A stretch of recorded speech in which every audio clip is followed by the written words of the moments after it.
You've done billion dollar of transactions. No Twitter account, no LinkedIn. You're like an invisible hero in this industry. No, I don't like to be invisible, Gaurav. I don't even have a LinkedIn profile, for instance. The most overrated word in a PPA. Change in law. That's where most of the money gets leaked. If your 20 years of confidential deals become a Netflix series, the title. Being a lawyer. Being a lawyer, being an invisible lawyer. My equity will come back in 8-9 months. Cross subsidy retrospectively can actually eat up your savings. Are you there to just see how quickly you can recover the equity, or is the Right. motivation really to only consume green power? So if you, with other members of Khaitan, given an opportunity to meet Prime Minister of India and you want to table 3 transformational changes, what are those 3 changes that you want to table it? The first is policy certainty. You don't want any surprises to be thrown as Andhra did, as in there should not be a repeat of that ever. Cheapest tariff or the most bankable developer? Pick one. Most bankable developer, Any day. any day. Nuclear will take a power tariff to around 2 rupees. Is this a reality? That 2 rupees, I don't know, as in looks a bit difficult. India's 500 gigawatt by 2030 target. Real or a number for press releases? With renewable, I'll say everything is real. The sky's the limit. I will never bet against it. 20 years from now, a law student from NLIU types your name and finds this conversation. What's the one thing you want them to learn that no deal, no ranking, no tombstone could ever tell them?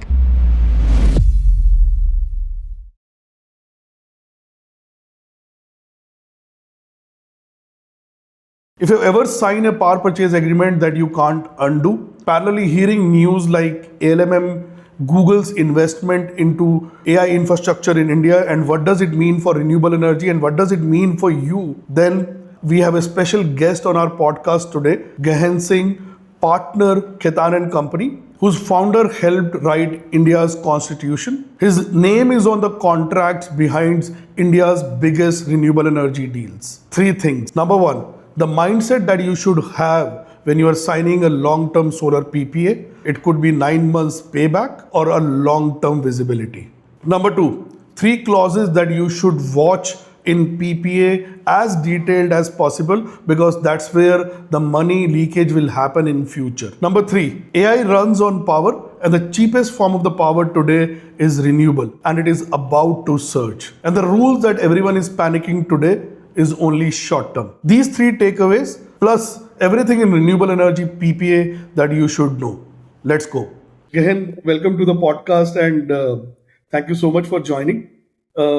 Before we start, I want to know the man behind multiple transactions that you have done, a boy from NLIU and till today. So how do you want world to know you? Well, first of all, thank you, Gaurav, for having me here. I never thought, as in, it will take us so long to be here. So, yeah, but thanks to your perseverance. Look, as in, you are starting with a question which is walked down the memory lane. My parents are from Bihar. I did my schooling from Mizoram. Then did my plus 2 from Ranchi, from a school which is known to produce engineers and doctors. And then I did law from NLIU Bhopal. I won't say that law was an instinctive was a deeply thought of first choice as a career. It was more instinctive. But yes, as in terms of career options, it was always there when I was in my plus 2. How was I like a boy like any other teen? I guess, as in you're slightly more confident than what your skill sets really should entitle you to have.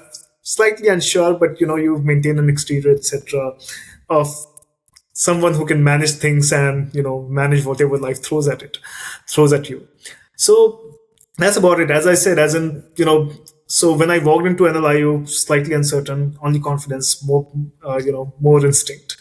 But then with each passing year at NLIU, as in, doesn't matter where you are, what kind of a student you are, as in, Hmm. how the discipline, changes you, as in, it teaches you certain things which will always remain with you.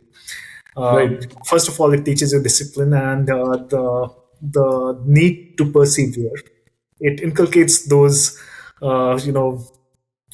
characteristics in you, and it also teaches you to possibly at some point in time forego some of your flamboyance and be more Hmm. more measured. So I think those were, you know from the boy who walked in to the boy to the man I am here, as in, those are the qualities I think I would have kind of, let go, more measured, Hmm. and hopefully that's as compared to what I was 20 years ago. So if you have to go back NLIU, give a lecture there to the people who are studying today, what is the one thing that you want to tell them that they should do and one thing they should not do? One thing that everyone should do is read as much as they can, and Okay. you know more than being visible, it is perseverance that you have to inculcate in yourself. Hmm. As in, this profession, like I think most other professions, requires you to persevere for you to reach heights. Right. And one thing they should not do. Any learning that you want to, tell your alma mater and 20 years now? Don't really confuse visibility for wisdom. Okay. Yeah, being visible is one thing, it's a very good thing, but look, as in, at the end, the profession is all about gaining trust. Right. And in terms of priority, never confuse trust for visibility. Understood. Understood. And is that the reason that me and my team was you've done $1 billion of transactions. We were searching a lot about you, and you are not even no Twitter account, no LinkedIn, or probably very minimalistic LinkedIn, and you're nowhere. Is that the reason that you like an invisible hero in this industry? No, I don't like to be invisible, Gaurav. As in, I think, as in, look, as in, it's just that, there are certain things you're not cut out to do in life. As in, I have never Hmm. figured social media. And, it's not that I was not there, but I realized that I am spending far too much time on social media, not really doing anything productive. So that's how Okay. I really cut down my social media completely. So now I don't even have a LinkedIn profile, for instance. So, Hmm. so yeah, I think youngsters and most of us, as in, who know how to use it, who know how to Hmm. harness social media, as in, go for it. But as in, I don't think, as in, I had the skill sets really to harness it to the best of my, to my advantage. So Hmm. So Khaitan and Company, 113 years old, and like your founder, Mr. Debi Prasad Khaitan, one of the person who was co-chairing the Constitution of India.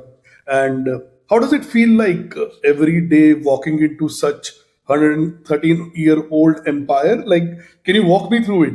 And how does the office environment? What do you guys feel? Feeling. I want to look at how do you feel walking into this. yeah, as in, I can tell you, as in, there are not many places I've worked in. This is certainly one of the best. Uh, Hmm. and possibly, as in, all of that comes because of the legacy that the space has. And 1911 is when, as you have said, Right. Khaitan and Co was founded. Bombay, incidentally, till recently was the youngest office of Khaitan and Co. And when Hmm. I joined here, as in, that was in the year 2009, we were still less than 55, 60 lawyers, I think. And Okay. from there to, the Bombay office being the largest office, as in, it feels so surreal that you have been a part of that journey to see the firm, grow and grow and be a part of that legacy. But as in, from, as far as the firm is concerned, full service law firm, 1,300 lawyers, as you know, as in, more than that. Hmm. Right. Um, and we have now opened offices in Singapore and Chennai, and now, possibly there will be some more in the news in the coming few days. But the one thing that stands with age-old institutions is that the tradition and the culture that gets ingrained. Uh, that is what you take away from these places. You know, uh, I think is not just a statement when I say one of the best places to work. Uh, Culturally very sound, and that is only because of the legacy that we have, and the tradition and the principles on which the firm has been founded.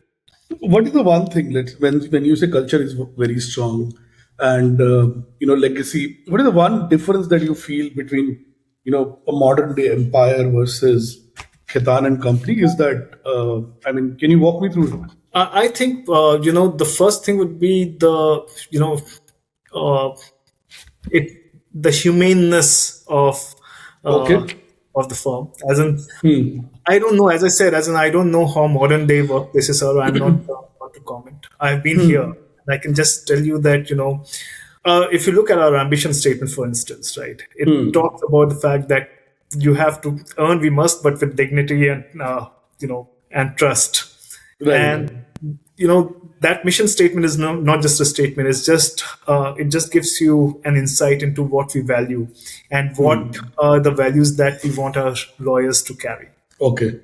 And like this is getting engraved in everyone because the trust is something which gets built over time, right? Yeah. So it is I think something. that is how we would think, as in, that is, when you walk into the office, when, a fresher joins the firm. This is for them to look and, see your managing partner, see your senior partners, walk those values, and that automatically becomes imbibed. So, Right, right. Understood. Understood. So, like, as I said, we were doing research about yourself and Khaitan.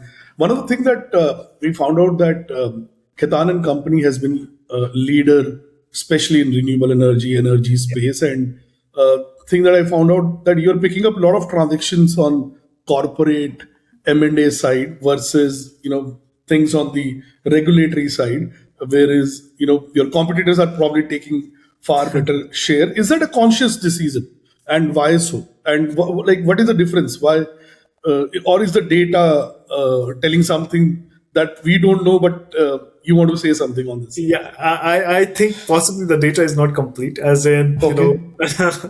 so look, as in, we do a lot of M&A work in the renewable sector. I think over the Yeah. last 4 5 years, as in, it's a matter of public record.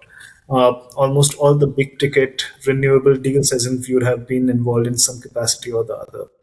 Uh, Regulatory by its very nature, right? As in, it does not really come in the public domain and is not talked as much as an M&A deal. So possibly that's Hmm. Hmm. Okay. Okay. yeah, So that may be the reason that that's it's right. not in the news. Okay. Understood. And I want to pick some of your thoughts on recent news in the renewable energy space. And you, being the expert, have done multiple transactions. So one of the things that being talked in renewable energy, and you must be aware of, is the introduction of this ALMM. Oh God. And yeah, so how do you see it? Is it a tax? Is it a burden? Or was it a necessary move? Or it happened too early? How do you see it? Or how does Khaitan see it? Look, as in, I would like to say it happened too early, but as in, it has been in the works for so long, everyone knew it was coming, right? And there have been Yes, so yes. many extensions. So I Right. can't, and I don't think anyone can say it has happened too early, as in, the intent was made clear a long time back. And you could not have taken extensions for granted beyond a certain point in time. Right. But in terms of what it does, as in, are we prepared for the implementation? As in, you are much better placed, Gaurav, but I don't think as in we are, right? And, the exemptions there make one thing very clear, that you are only talking about significantly advanced projects which will be able to take advantage of the exemption from the applicability of the LMM, which is effective 1st of June, right? All the 5 6 conditions have to be met, for Right. instance, Right. which essentially means, as in, look, if you have 75% of the land procured, 70 or 75% of the land already procured, tied up, you already have financial close, you already have 50% of the modules installed, then there are only very few projects which will be able to take advantage of the exemption. Now, where does that leave us? As in, I think as in the impact will be felt, but at the same time, I think, look, as in, this is not completely my domain, but the fact is that you wanted to insulate yourself from, whatever is happening globally, and you wanted to make a supply chain robust without dependencies on imports, right? And at some point in time, the government had to move only for fairly advanced projects, as in you will get the exemption. Otherwise, you have to make do with the first June notification, right? Right. Now, are we ready? As in, I was saying that you are in a much better position to comment on that than me, Gaurav, but my sense is we are not, and there will be some Yes. impact. Uh, do we have the equipment? Do we have the technology for the solar cells, for instance? To really do the scaling up and set up the kind of projects that we were talking about. I don't think we have. So, the impact will be felt, is my assessment. But, this is something that you know much better than I do. Right. So I agree with you. I think this is there'll be an impact, and probably industry has absorbed many such impacts and would be able to do so. But I want to hear from you, like you've been sitting with renewable energy developers, their CEOs. You've been sitting with corporate energy consumers. So what are they saying? Like, are they ready for this? Are they feeling the pain, or like will we able to sail through this? Uh, what are the real voices saying? See, look, as in, when ALMM first of all came for the modules, as in the industry was, there were certain, heartbreaks, but you came over it, and we were able to scale up the manufacturing of the modules, right? Solar cells slightly difficult is the sense I'm getting, uh, because you know as in, and not difficult because we don't, possibly some of the players don't have the tech. More Right. difficult because I think, as in, your ability to scale up is not there today, and you will have to build scalability, which will take time, which essentially means that there will be some pain along the way in the near future. Understood. Understood. And on this is on the negative news, but on the positive news side, a lot of AI, Yeah. a lot of investment, billion-dollar investment. New companies have born, Anthropic, Google have made a lot of investment, and you must have heard that Vizag has Yeah. become a data center hub in India. Hub. Google have announced $1 billion. I think Comment has also announced awarding 500 megawatt. And one of the biggest ingredient for AI to run is electricity. Is electricity. And the cheapest form of the electricity today is renewable energy. And Yeah. so, Khaitan being a legacy firm, are you also hearing such voices? What kind of investments, insights that are likely to come up in India, especially data center or in renewable energy space? Because I'm sure you must be having a first-hand data. So Yeah.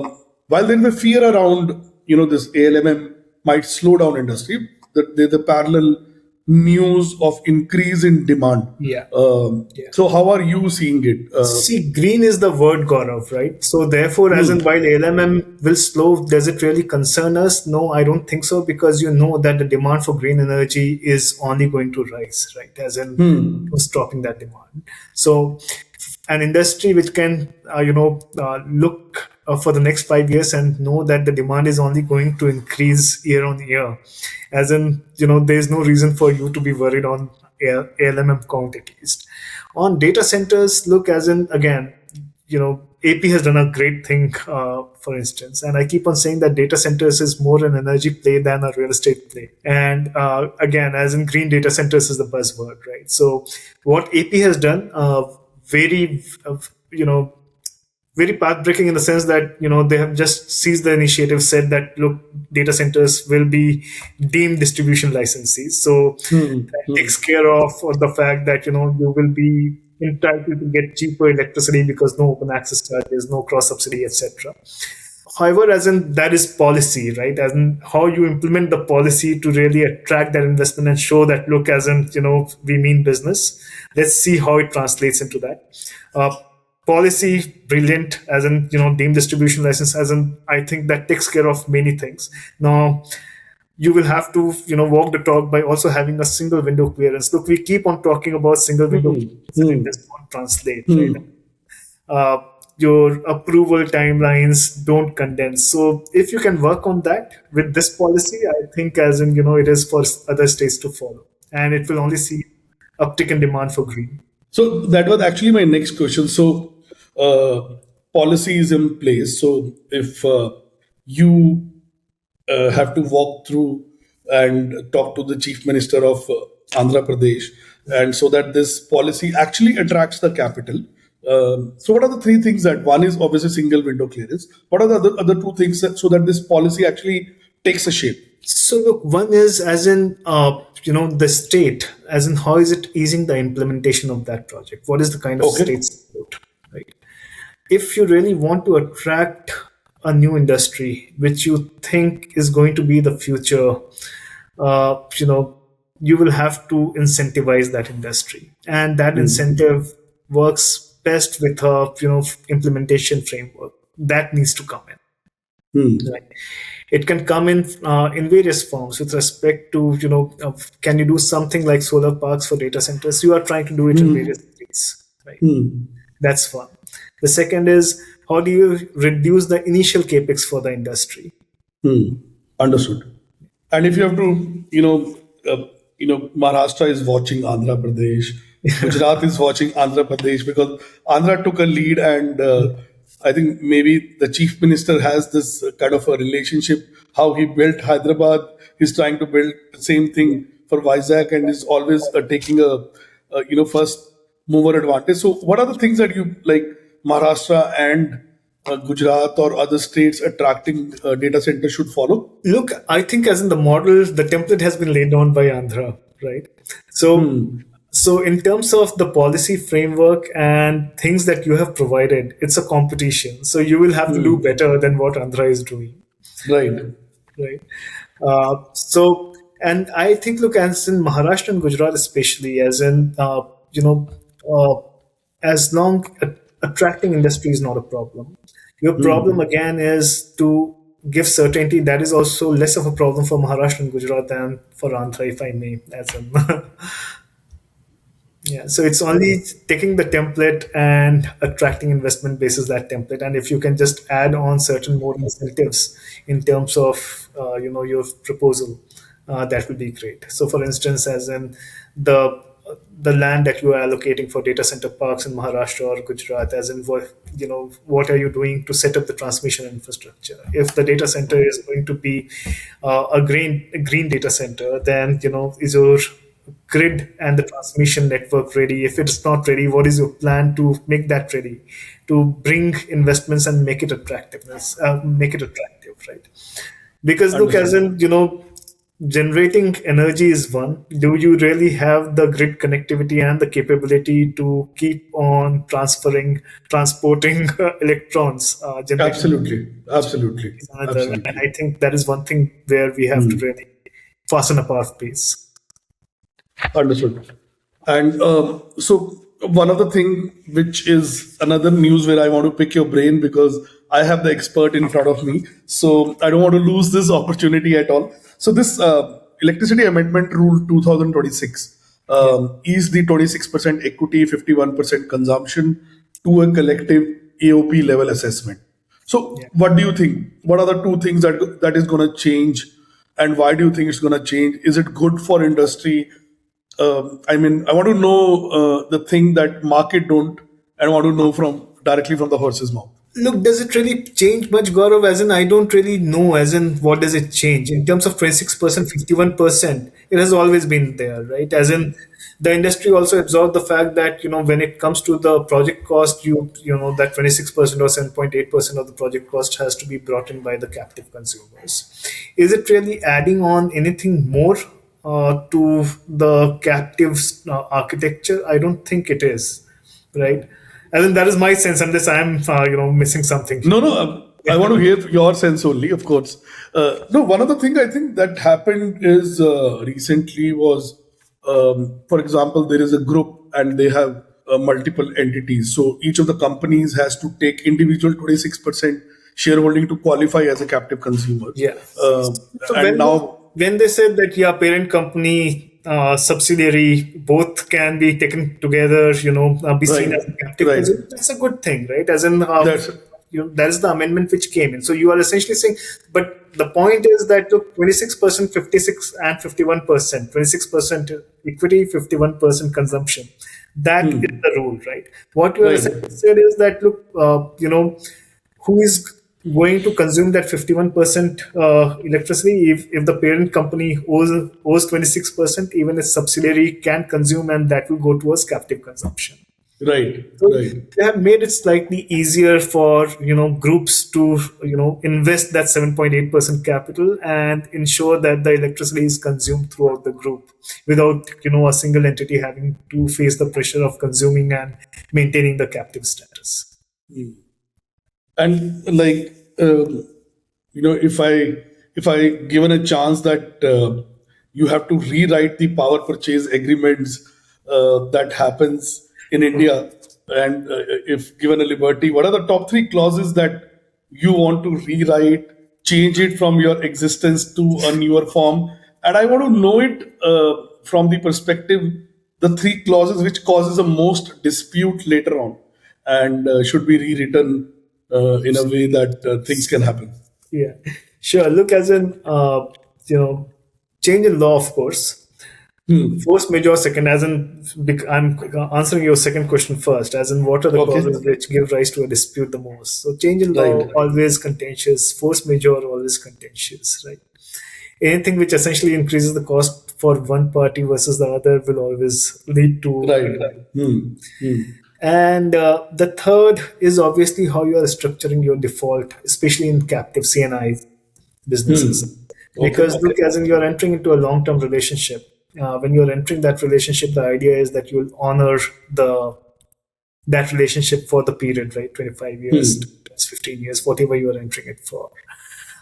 You need to really ensure that there's no ambiguity in terms of the intent of the parties, and that ambiguity does not percolate to the document. So you don't want a trigger happy, default clause built into those, which can be exercised by either the off-taker or the producer, because it's not a procurement contract at the end of the day, right? Where tariff is everything. It is essentially like a partnership. Right. Right. If it is a partnership for 20, 25 years, then you essentially need to structure a contract which is much more flexible, adaptable, instead of trigger covenants, which can be exploited by one party at the cost of the other. So Right. that's one. Secondly, as in, when I said, look, force majeure, I don't think you can really do much. As in, it's an exhaustive list. People will try to mirror what the standard meetings are saying. There will always be dispute with respect to. I don't think there will be dispute with respect to whether a force majeure has occurred or not. There will be a dispute with respect to what that impact of the force majeure was, and that is unavoidable, right? Whether the impact lasted for 20 days, granting you an extension of 20 days, whether the impact lasted for long. So that is a classic thing where off-taker and the developer will keep on Give me one case study, some example, so where you found simple some things dispute. like the impact of monsoons, as in there are places where for 3 to 4 months, as in, the terrain just becomes inaccessible.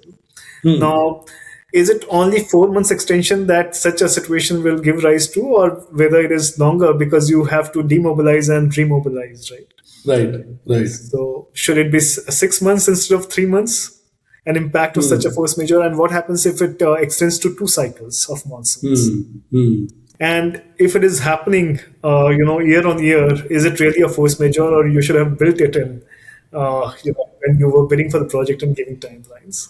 So this is One of the things that I've seen, which is especially in renewable energy, developers agree for certain side of assured generation, and when, for example, one of our customer agreed for 90% assured generation, otherwise developer will pay the liquidated damages.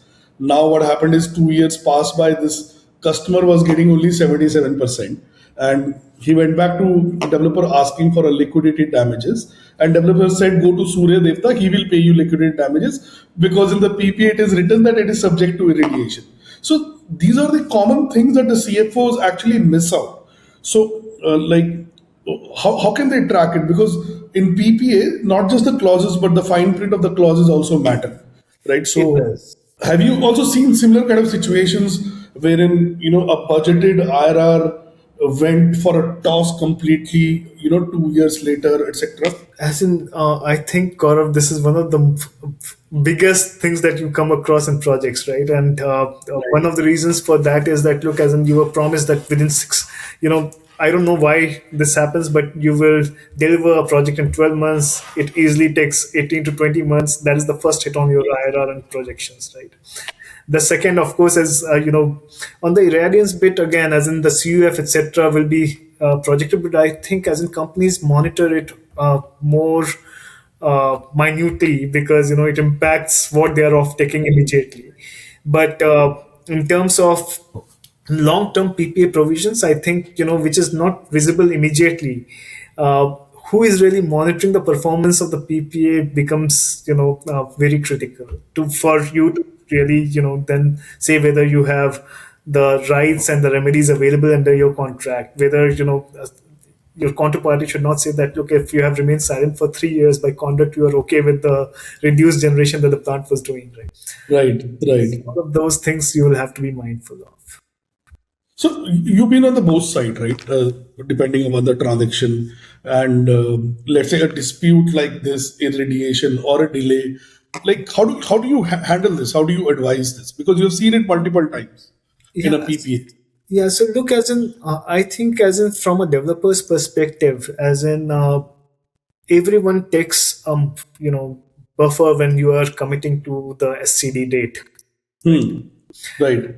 Is that buffer enough, not enough, or is it, that is the first question that you need to ask. It's not a lawyer's question, it is a technical team's question, Hmm. right? As in Hmm. whether you are really taking enough buffer to take care of any contingencies happening and whether you will deliver within those timelines. Hmm. Secondly, as in, from an off-taker's perspective, look, as in, have I seen many projects where the delivery has happened within the committed timelines? Not many, unfortunately. Hmm. That has to Hmm. change, but I think for a variety of reasons, right? Hmm. So from an off-taker's perspective, did you keep any margin, or, it was always that, within the SCD date, you had to procure that electricity? So Right. all of that, when I say that there has to be adaptability, there has to be elasticity. It has to be in the approach of both the developer and the off-taker. Hmm. Hmm. Uh, you need, and as I said, as in, it's a long-term thing, right? You have to first of all know that, look, you are setting up a project. It's not a procurement contract where you are doing it only for the tariff, because if you got the cheapest tariff, you are that can't be the only motivation. That is the most important factor, but that can't be the only motivation when you are tying up a long-term PPA. Right. It has Right. to have enough elasticity within it to allow the parties to have a dialogue to say that, look, if I could not deliver, there was a genuine reason for that delivery. Let's continue with Hmm. this relationship. It's not, really going to be terminated only because, I could not deliver or fulfill the promises I made. Hmm. Right. Secondly, as Right. in, one of the things is that I want to touch upon is that, and I think we will see a lot of changes in that clause. That is my hunch. Is the change in law, Okay. right? Hmm. Right now, as in, when you enter that contract, you enter into a long-term contract thinking that the future will not be very different from the present when you enter that contract. But one thing that I think all of us have now realized is that the future can change in ways that you can't really forecast. So you have to be ready for all the optimism that the future holds, but also for disruptive events. Now, is your PPA drafted in a manner, for instance, which takes care of promises that the future holds? Gaurav, as in, you will remember 9, 10 years ago when you talked about the PPA, nobody talked about carbon credits because people did not see value in it. That's it. changed? Yes, it has. Were there people who were factoring in carbon credits still in their long-term contracts? There were, but very few. Right. Right. So that is what I mean when I say that. Look, as in, whatever the promises that the future holds, as in, is your contract really going to give you those advantages, or will you enter into a discussion with the producer to say, hey, who does the carbon credit belong to? Right. Right. So that's So one I of get it. that. Yeah. The second thing is that change in law, the way it is structured right now in the contract, as in normal changes in policy is one thing, which your change in law clauses generally take care of. But what about disruptive events? Is your change in law clause model to take care of disruptions? I don't think right now it does. And those are things that we need to really be mindful of, especially because, this is the decade where technology has shown that nothing is impossible. Right. And therefore, as in, your contracts also have to, show your ability to be prepared for it. I So, agree. I totally agree. industry, right? As in 2 years ago, 3 years ago, where were we and where are we today? Right, right, right. And the classic example in this MSCDCL, Exactly. MERC change in Yeah. like how are you seeing this? Like for example, we were talking to customers. One of our customer signed up for 10 megawatt in 2025, and they had the obligation to procure 1.6 crore units. And suddenly, by the time they could realize their payback, they are not able to offtake now 50% of the power. And when they are checking their PPA, change in law is not covering that appropriately, and developer is asking them that you can switch to storage as and when we are ready. Yeah. This is one customer. Then there was another customer which has a 40 megawatt kind of requirement. It's a huge steel player, and they actually covered in their PPA. If this kind of change in law happens, they can issue a 6 months notice, exit the contract, but they're not able to trigger that 6 months notice as of now because the matter is still in Supreme Court, etc. So the 4 gigawatt of the projects have impacted because of this change. So I want to ask two questions. One is why does regulator does it, right? What is it the technology change? Because it is clearly evident that the state wants to push storage. On one side, they're changing policy. Another side, they're bringing a policy where they're encouraging storage. And how learning from this, like you said very rightly, you said that disruption kind of situations should be placed in change in law. So how a CFO who's watching this podcast can actually structure their change in law? What are the two things they can change? Gaurav, look, as in one of the things that you need to really do in your contracts is that, look, whatever the benefits, even if the technology is nascent, right, there has to be a clear understanding between the developer and the off-taker as to who benefits from those technological shifts, right? Okay. If that technological shifts comes at a cost, is there some sort of an agreement with respect to how that cost has to be borne? Storage, for instance, as in, everyone will talk about storage, but where will that story, stop? It will stop when it comes to, as in, who bears the cost for a project which was being set up before, right? So, and does it really make it feasible for you to continue with an increased cost, which storage will bring, for instance? Or, those are the decisions that you have to take. Now, unfortunately, some of these decisions you can't take when you were entering into the contract. Right. Yeah. Right. For instance, you can possibly legislate that if there are benefits and if there are increased costs which make it more efficient for you to generate electricity, we will talk about it, right? But the actual decision with respect to whether that cost and the cost sharing can be agreed on, it can't be agreed on upfront. So that agreement has to happen when that incidence has arisen, right? And then it's a question of the two parties to really agree to share that cost. So they will, and that brings me to the first thing. Look, as in, you have to understand that, this is not a one-time contract where you have fixed price. There has to be an elasticity, which elasticity is going to be governed by the need for you to supply electricity, and from the off-taker side, the new need to really procure green electricity.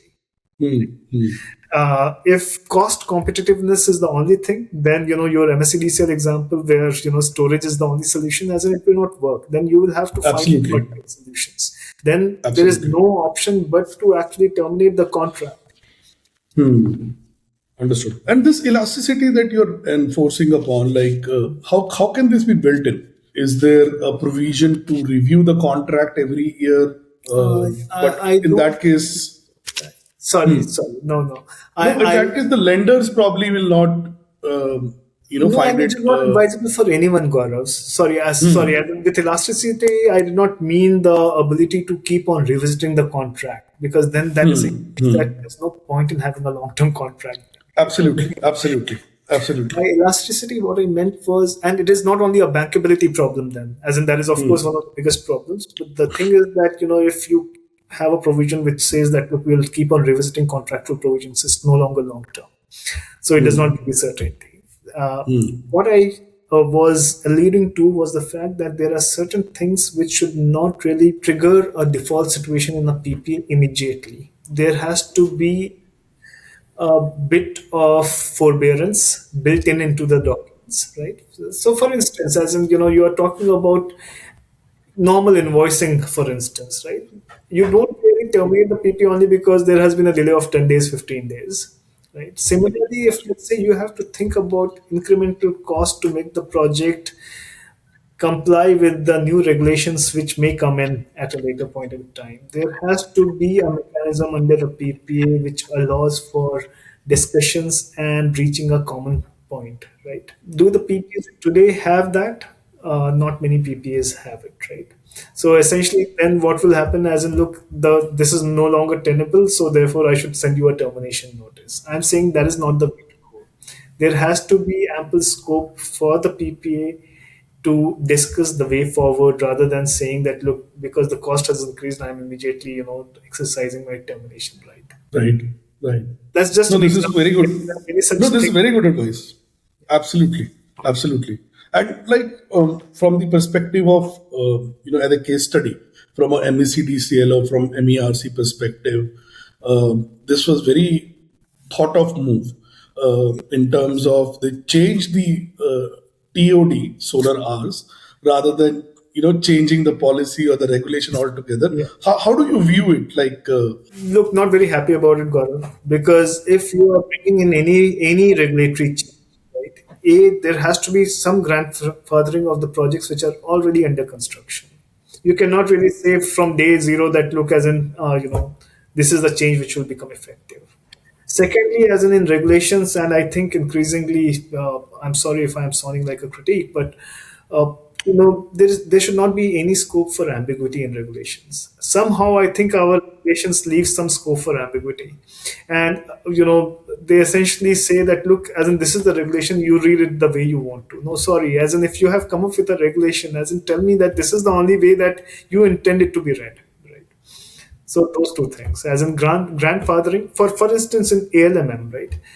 There is still some sort of a grandfathering which they are allowing. You and I can debate on whether that is adequate or not, right? For instance, as in the six conditions you have put in, we can always differ, but there is some sort of a recognition that it is not applicable immediately to all the projects, right? So, for instance, if you have installed 50% of the modules already, then you have achieved financial close, you have connectivity, then we will not apply.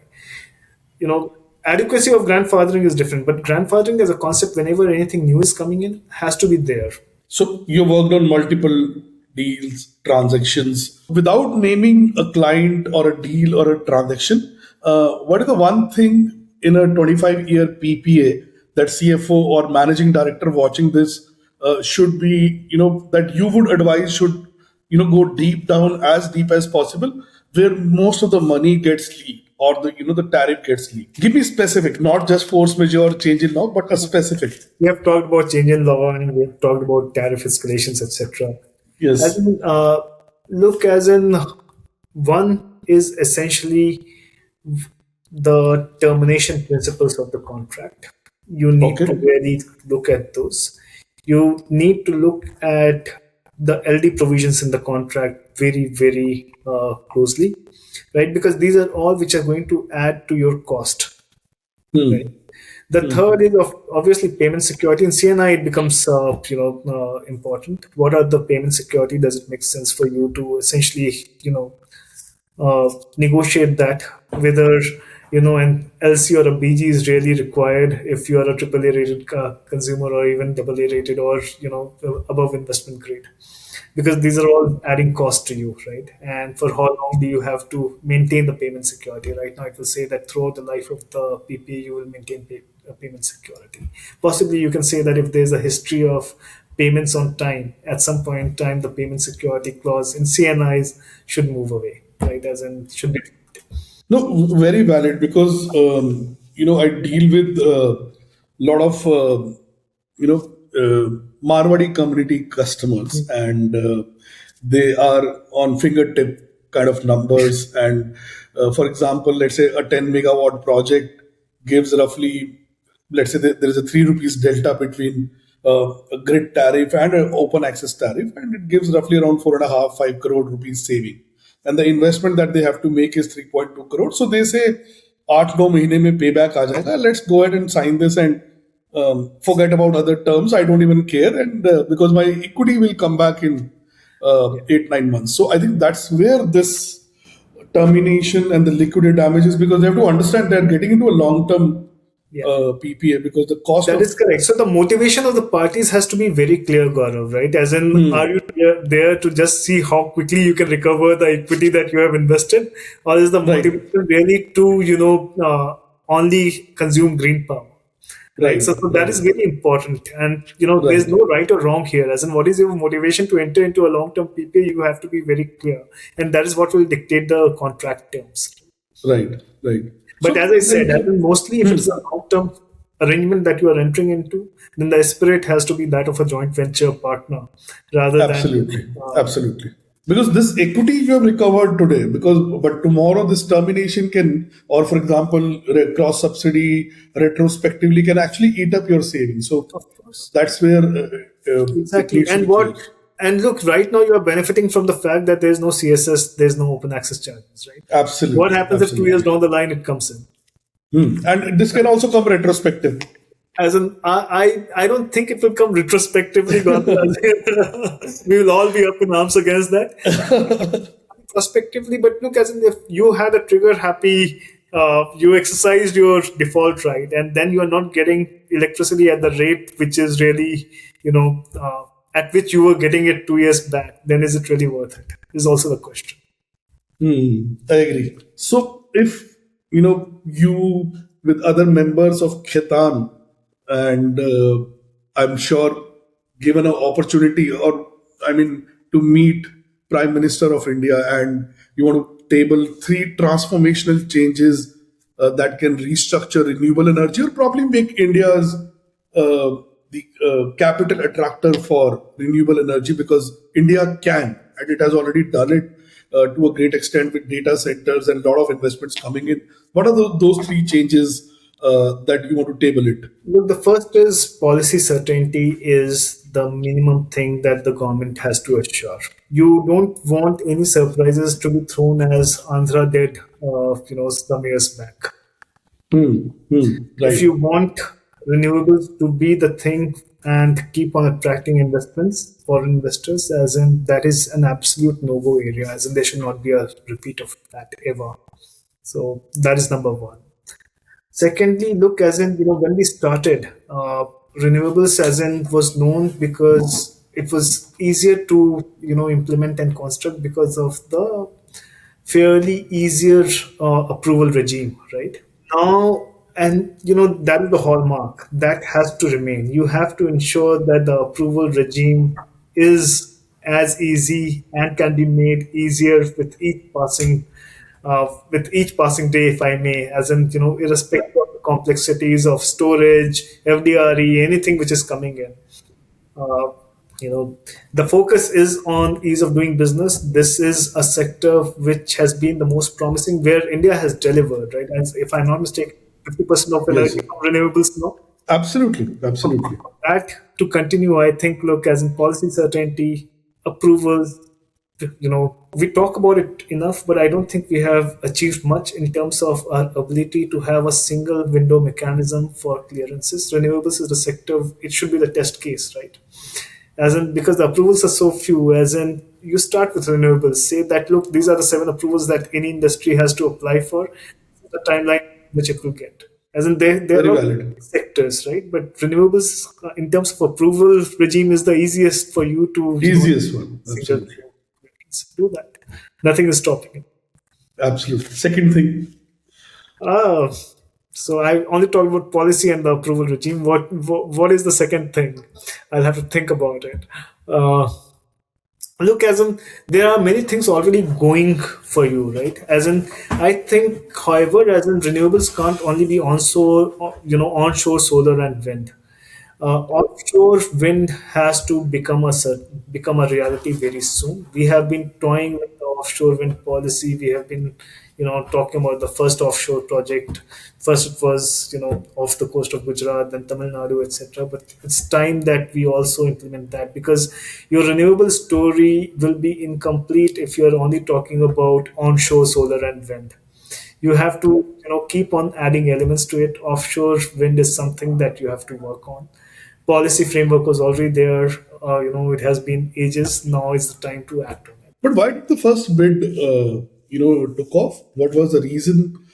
Was the I think you have worked on a transaction on offshore We have bidding, advised on the entire offshore wind regime, etc., as in the policy right? framework.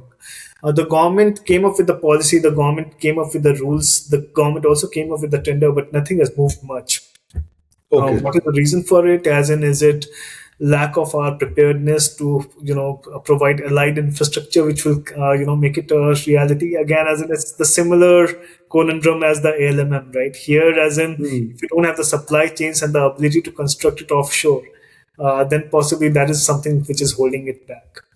But look, as in, you have to work on that also, as in, it can't really be onshore. The third is green grids, as in, everyone is cognizant about that, Gaurav, but is the pace of implementation really something that gives you confidence today? As in, you know it much better, as in, our grid infrastructure has to really increase by leaps and bounds absolutely, absolutely. to complement any growth in renewable. As in, I think that is where we are like. So these three, Hmm. yeah. None of these are So, so of all the transactions, so one of the transactions that piqued my interest is few $1 million project finance facility for a nuclear plant construction, and I want to ask you: is the nuclear back? How are you seeing it? I think government has laid down a nuclear plan as well. So how are you seeing it? And one of the biggest risks that market talks about is nuclear probably will take the power tariff to around 2 rupees. Is this a reality? uh, okay, so let's take step by step, right? As in, Okay. when we talk about nuclear, as in, generally the focus of most of the foreigners had only been on the supplier liability regime, right? Hmm. And there were issues raised with respect to whether our earlier act were really compliant with the conventions that were in place, etc. And people were not, especially the foreign suppliers, were not very comfortable with the wording of some of the provisions thereof, especially Section Hmm. 17 and so on. So the new act, the Shanti Act, as in, essentially it takes away any concern that the supplier community had with respect to our laws being in compliance with the known conventions, etc. Hmm. That is only on the liability bit of it. As far as the focus is concerned, as in, I think the government has made it very clear that, and I think as in all of us agree, right? As in, you need to have multiplicity of energy, reliable energy sources. Renewables Absolutely. is great, but your energy mix, I think, is incomplete without nuclear, right? So your small modular reactors and everything that the government is doing, I think, as in, that is a step which has to be welcomed. Now, in terms of costing, etc., I think in the long term, look, as in, let's see how the small modular reactors progress, as in I think early days. But for huge nuclear power plants, I think the issue always has been what has plagued any complicated infrastructure project, right? That timely implementation has been a challenge globally. So, which essentially means that can you really keep up with the cost that you have promised? As in that 2 rupees, I don't know, as in looks a bit difficult. Okay, understood. And like between this renewables and nuclear, renewable is I think relatively easier to It is. It implement. is. Nuclear will be the most complicated infra play, if not the most complicated. But what is the advantage that it brings in nuclear? Is that the LCOE or is that longevity? What does that? What is the one advantage? The certainty Or a of there reliable, being consistent power? reliable, consistent power, right? There's no other source as reliable and as constant, which guarantees you constant power as nuclear. So that as nobody can take from nuclear power plants. Right? So your grid stability is not going to be a challenge because you know the amount of electrons which will be transmitted to point A to point B. Right, right.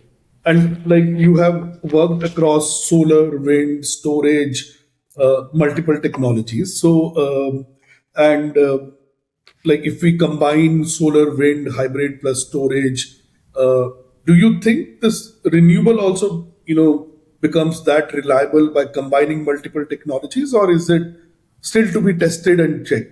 Look, I think as in we are moving in that direction of reliability, right? Uh, Early days still, but I think as in it is achievable. And with technology, you cannot really say it won't be achieved now, right? As in, Right, the right. only thing is that at what point in time the capex for ensuring stability is going to make it to the levels that it keeps on competing with any other source of electricity. Your 2.97, 2.43, as in whether that changes on account of any newer technology is the only question. Grid stability, I don't think is a challenge in the medium to long term. Technology will evolve to address that problem. No, like one of the biggest thing that we identified is the data center is gonna be the Yeah. next leg of energy demand, and Yes. one of the biggest need of a data center is a consistent power, right? That's yeah. You're using a AI, a person can prompt anytime, so you need that power consistently, and that's what I think the most of the Western countries like US Yeah. is banking on, which is a combination of solar plus storage and wind kind of solution. Yeah. So look, as in that has to be a combination only, right? To meet the 24/7 needs of data centers, etc. And that is where I think the competition with nuclear will come in, as and when we see that progress, because can, how soon will the technology evolve to give that constant electricity that a nuclear plant promises is the challenge. I agree with you. No, Ghan, thank you so much. But before we close, we have a rapid fire, and these are, some quick questions. But what I want you is a quick response from your side. So, no Whoops. thinking, just top of the mind. So, are you ready? Well, okay, I'll try. Okay, the first one is solar, wind, or storage. Where is the smart money for the next 10 years? Storage. Okay, and why do you think so? One word. Well, as I said, as in, the consistency with which you can supply electricity is going to be the most important factor in, especially in a country like ours. As in, I'm only talking about it from the perspective of this country. So you're putting your bet on storage. Yeah. Okay. The next one, India's 500 gigawatt by 2030 target. Real or a number for press releases? Oh, with renewable, I'll say everything is real. The sky is the limit. Okay. And so this is achievable. I think we've already done it to a great extent. That's why I'm saying, as in with the history that you have, as in, I will never bet against it. The most overrated word in a PPA. Change in law. That's where most of the money gets leaked. So, Okay. This is little humorous, but this is important. So one clause that you would tattoo on every CFO's hat. It's a joint venture. Absolutely. That's a mindset shift which is required. Yes. Bang on. Bang on. Okay. And this is on you personal side. NLIU Bhopal or an Oxford BCL. Which one actually made you the better lawyer? I've never been to Oxford, so I can't I know say. you know, but maybe your peers. I want an independent opinion. Look, as in, I think, institutions play a part, as in undeniably. But at the end, as in, what you do is on you. The skill sets that you develop, the personality that you inculcate, uh, and the hunger that you demonstrate. Okay. As in, So when you were saying this, you know what's going in my mind? Yeah. Jolly LLB. Oh God. Folks will not be happy about this equivalence, Gaurav. But look, as in, as in, have not smaller institutions produced great stalwarts in all professions? So Right. obviously, as in, coming from a great institution has its advantages. Absolutely. Absolutely. And plus, as in, obviously the entire selection process also ensures that, you are, in a certain category of, your peers are at a certain level as compared to others. But that advantage ends there to my mind, as in at the end, as in what you make up of, the resources you had at your disposal and the hunger that you have is the only thing. Absolutely. Absolutely. All boils to hunger. So the most ridiculous thing that you have ever seen in a term sheet or a PPA? Oh God, I'll have to. You'll have to give me time for this, Gaurav, as in there are too many. Oh God. Okay. Two more. Cheapest tariff or the most bankable developer? Pick one. Most bankable developer, Any day. any day. I agree with you. I think that's the message. If your 20 years of confidential deals become a Netflix series, the title. It will be very, very boring to watch. But what is the title? Being a lawyer. Being a lawyer? Being an invisible lawyer? Not very heavy on adjectives, Gaurav. Being a lawyer is good. Being a lawyer. Okay. Good. Just one, moment. 20 years from now, a law student from NLIU types your name and finds this conversation. Yeah. Let's say on YouTube or on Google. What's the one thing you want them to learn that no deal, no ranking, no tombstone could ever tell them from this conversation? Two or three things, as in, don't confuse being loud to, having an impact. Show humility. There always has to be a restraint to speak carefully, to my mind. And law is not always a career of intellect, as in it's built on trust. And like all good things in life, as in, takes years to build and, is lost very quickly. And, there is nothing which can be a replacement for perseverance and hard work. Absolutely. Good. Thank you so much, Gahan, for coming over to this podcast. This was like me and my team, Parag, also actually we prepared a lot. And I was very overwhelmed and so nice to talk to you. Beautiful insight that has come out. Gaurav, and I hope I have not disappointed you and Parag. Not at all. I've made notes also, which I'm carrying away. There were so many learnings that I had from this, and especially on the elasticity point that you talked about. Very, very valuable. Thank you so much. I think if Himanshu is also nearby, thank you, Himanshu. And I hope you had a great experience. Yeah, no. As in, this is my first podcast, Gaurav. So thank you for the opportunity, as I said.